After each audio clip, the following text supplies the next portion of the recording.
다음은 제10장 지도감독 및 행정처분입니다. 공인중개사 시험에서 부동산 거래 신고 등에 관한 법률과 함께 보통 7문제까지 출제되는 제일 중요한 챕터 중 하나입니다. 반드시 암기하셔야겠죠? 먼저 감독상 명령은 부동산 투기 등 거래 동향 파악, 행정처분 시 필요한 경우에 시행하며 무등록 개공에게도 지도 감독 가능하고 중개업소 출입 시 공모증과 조사검사 증명서와 증표를 제시해야 하며 대상은 개공, 거래정보 사업자, 무등록 개공이며 등록관청은 분사무소 소재지의 시장 분수 또는 구청장을 포함합니다. 이 얘기는 주사무소 등록관청은 당연 포함한다라는 뜻을 내포하고 있습니다. 주의하십시오. 행정처분을 비교해보면 등록관청이 처분권자인 경우의 대상은 개공과 소공이며 개업공인중개사는 등록을 취소하여야 하며 청문을 실시하고 7일 내 등록증을 반납하여야 하며 등록을 취소할 수도 있으며 개인의 사망이나 법인의 해상인 경우는 청문 실시를 안 합니다. 소속 공인중개사는 업무 정지를 할 수 있으며 의견 제출을 하고 등록증 반납은 없습니다. 자격증 교부 시도지사가 처분권자인 경우의 대상은 공인중개사와 소공이며 공인중개사는 자격 취소하여야 하며 청문을 실시하고 7일 내 자격증 반납해야 하며 소속 공인중개사는 자격 정지할 수 있으며 의견 제출을 하고 자격증 반납은 없습니다. 국장이 처분권자의 경우의 대상은 정보사업자로서 지정 취소할 수 있으며 청문을 실시하고 지정서 반납은 없는 게 특징입니다. 여기서 공인중개사는 자격 취소라는 표현을, 소속 공인중개사는 자격 정지라는 표현을, 개업공인중개사는 절대적 사유인 등록 취소와 상대적 사유인 업무 정지라는 표현을 쓴다라는 거 필히 기억하셔야 합니다. 절대적 등록 취소 사유는 개공을 대상으로 하며 8개가 있습니다. 사망 해산, 부정 등록, 결격 사유 7가지, 이중 등록, 이중 소속, 등록증 양도되어, 업무 정지 기간 중 중개 업무, 소공으로 하여금 자격 정지 기간 중 업무하게 한 경우 포함하며 1년에 2회 이상 업무 정지에 또 업무 정지를 받은 경우가 반드시 등록을 취소하는 사유 8개 사유에 해당합니다. 반드시 암기하셔야 하고요.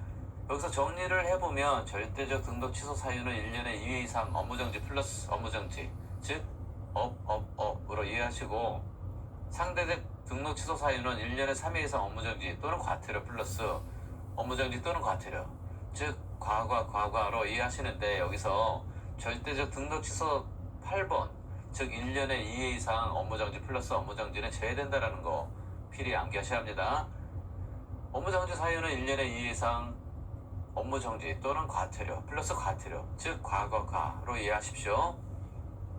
거짓에 대한 행정처분과 행정질서벌에 대해 정리해보면, 공인중개사법에 나오는 거짓은 거짓기재는 상대적 등록 취소, 거짓기재 이중계약서는 소공은 자격정지, 거짓공개는 개공은 업무정지에 해당하며 부동산 거래신고 등에 관한 법률에서의 거짓은 거짓신고는 취득가액의 5% 이하 과태료이며 그 과태료의 20%에 해당하며 2개월 내 납부해야 하고, 거짓신고 주장방조는 500 이하 과태료 사유에 해당합니다.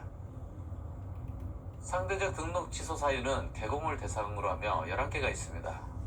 등록기준 미달, 2개 이상 사무소, 임시중개시설물, 겸업 금지 위반, 6월 초과 휴업, 업무 보정 설정 안 한 경우, 정보 공개 안 한 경우, 거짓기재 이중계약서, 금지 행위, 1년에 3회 이상 업무 정지 또는 과태료 플러스 업무 정지 또는 과태료, 단 절대적 등록 취소 사유 8번을 제외하며 2년에 2회 이상 시정조치 과징금이 상대적 등록 취소 사유 11개에 해당합니다.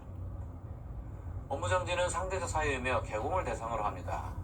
6개월 업무 정지 사유는 5개가 있으며 결격 사유에 해당하는 고용인을 고용한 경우, 거짓 공개한 경우, 상대적 등록 취소에 해당하는 경우, 시정조치 과징금 동시에 해당하는 경우, 1년에 2회 이상 업무정지 또는 과태료 플러스 과태료인 경우이며, 3개월 업무정지 사유는 7개가 있는데 확인설명서와 거래계약서의 서명날인 작성 보전 교부 안 한 경우, 전속중개계약서 작성 교부 보전 안 한 경우, 전속중개계약 거짓공개나 통보 의무를 위반한 경우, 인장 등록 사용 안 한 경우, 감독상 명령 위반한 경우, 부칙개공이 업무지역 범위를 위반한 경우이며 6개월 업무정지 사유는 2개로서 이법 명령 처분 위반한 경우와 개공의 명의특칙 위반한 경우에 해당합니다.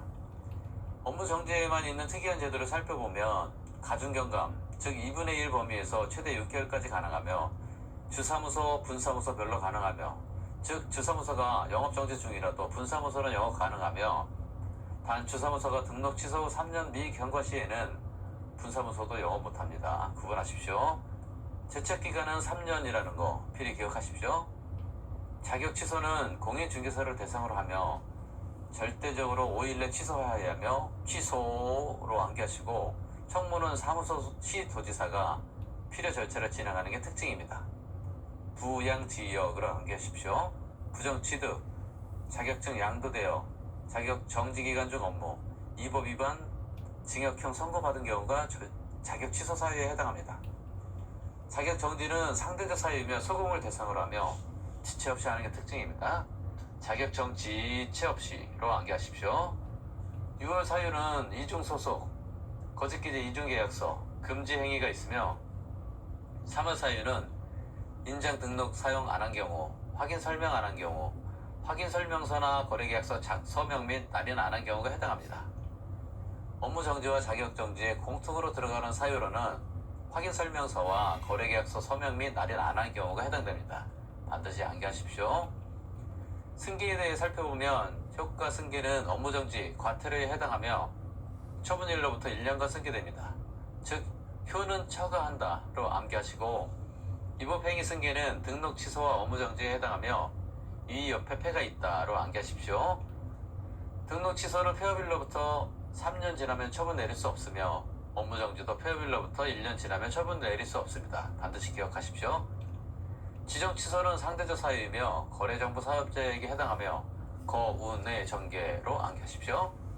거짓, 부정한 방법으로 지정받은 경우 운영규정 위반, 여기서 운영규정 위반은 병과 부과가 가능한데 행정질서벌로는 502억 과태료와 행정처분으로 지정 취소가 가능하며 의뢰받은 내용과 다르게 공개한 경우 이 경우에도 병과 부과가 가능한데 행정처분은 지정 취소가 가능하고 행정형벌은 1년에 1천 사유에 해당합니다. 반드시 기억하십시오. 네 번째로 정당한 사유 없이 1년 이내 설치 운영 안 한 경우, 다섯 번째 지속적인 운영이 불가능한 경우, 즉 사망, 해산인 경우가 지정 취소 5개 사유에 해당합니다.